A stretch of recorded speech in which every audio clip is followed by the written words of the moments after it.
Is it fair to say that there is a go slow on this, or do you think that it's simply too difficult to change 4,000 laws? Well, I think, to me, it seems like it might not be worth it. So if there are laws that we want to diverge on, I don't see why we can't just do that law by law. If there's a problem with our mortgage market and the way it's regulated and we want to diverge from the EU, why not do that? Just do that. It seems to me that, you know, there are a lot of crises that our country is facing. It takes a very long time for an ambulance to come if you want to see the NHS. We have to deal with a climate crisis. There is a war in Ukraine. If we've got all of these civil servants who, what you want them to be doing is putting all their effort into going through every single piece of regulation that we have from the EU and saying, oh, we're going to arbitrarily choose a slightly different form of regulation. It seems like a waste of time. It doesn't seem like that much effort. If one man could do it in 1 year...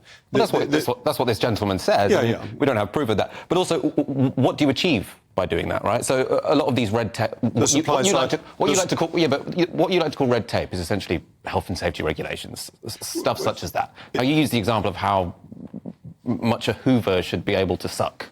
Now, I'm not a Hoover expert, but I assume we do need some form of regulation as to Hoover's safety, and they can't be bothered to rewrite them all. Actually, I went to see Sir James Dyson about this, and he pointed out to me that other countries don't have these product-specific regulations. It's very much an EU thing, and there are dozens of those that if we had the drive to do it, we could just get rid of.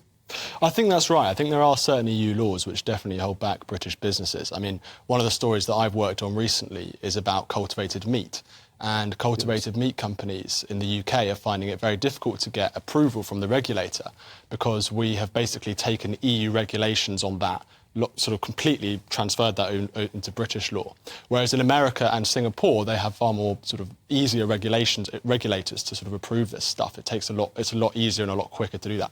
But I think there's also another point is, you know, you guys can blame the civil service all you like, and I think, you know, fair enough, blame the civil servants. But it's the Conservative Party that have been in power with an 80-seat majority since 2019. You know, this is about delivering Brexit, you know, and I think you guys should take some responsibility for that as well. So political drive is needed in addition to the civil service getting on with things. Absolutely. And as you say, if we don't scrap these laws and Labour come into power in 18 months' time, then that's the path to rejoining the European Union is far easier. And you probably won't admit it even if you know, but do you think an incoming Labour government would actually quite like quietly to shadow the EU to try and ease some of the issues in the relationship between GB or the UK and the European Union? Potentially. I mean, I think what's clear from the Labour Party is they don't want to relight the Brexit culture war, right? So I think they're very attuned to the idea that there are certain things that the public really care about when it came to divergence, I suppose, on things such as migration. I doubt they'll make many changes there. And there are lots of things that the general public don't really care about, which is how much a Hoover sucks or various other rules and regulations which pertain to products, but right? Do you think... So to me, I think Labour are going to prioritise having as friction-free trade as possible with Europe whilst not crossing those red lines that some people in the public really care about, which to me seems like a pretty sensible position rather than saying, oh, we have to arbitrarily get rid of 4,000 laws and rewrite them again. But the issue is how much do people care? Because I think one of the constant irritants with the EU was this detailed law coming in. It was the newspapers were writing about it week in, week out. I mean, the Telegraph had regular stories, and Boris Johnson wrote frequently about another nutty EU regulation.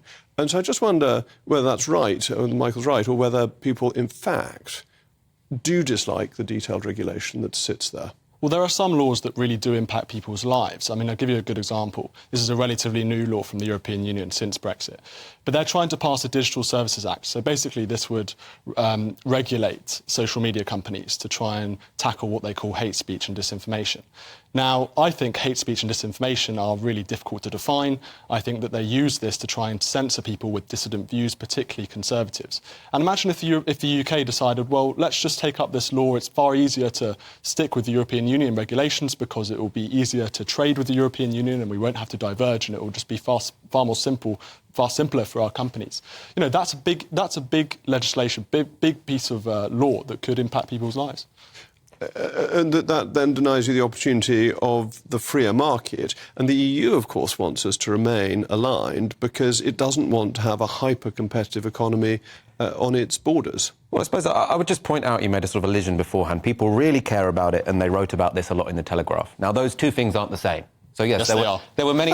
You might think they're the same. There were many. A Europe correspondent, Boris Johnson was one of them, who liked to write endlessly about the shapes of bananas and such like. Now, bananas for me have been fairly satisfactory for quite a while in Britain, inside or outside the EU. I absolutely but the hate curvature of them wasn't a problem. So I think this is a bit of a sort of petty obsession of people such as you in the political class, which I don't think ordinary people really care about when it comes to I think these regulations. that got a lot of traction, and that it was part of the reason behind Brexit, that people just thought there was this unaccountable body that constantly spewed out laws. And you don't think that mattered? Well, to me, it just seems like a very minor issue. And I think also what you'll get here, I mean, you're talking about hate speech and stuff. You saw a similar thing with Elon Musk when he bought Twitter. So when he was outside of Twitter, he's looking at you saying, oh, they're constantly censoring people. We need to get rid of all of this regulation, all of this moderation. He buys the company, realises, oh, actually, you do have to do some of this. But so you end up just reinventing the wheel. So what we're going to end up asking our civil servants to do is just reinvent the wheel. But didn't he prove this, the BBC? He's got rid of all the moderators, and there isn't a great surge in hate speech. Well, absolutely. I mean, that's a completely separate issue. But, yeah, I mean, I don't think you need to over-regulate these big tech companies. That the Democrats and others, and the European Union, I think, are trying to use this legislation to try and shut down dissident voices. As I said earlier, conservative voices, conservative opinions on various things. So, yeah, I mean, look, companies there's definitely a line, and there definitely has to be some regulation. But I think companies are pretty good at self-regulating themselves on these things.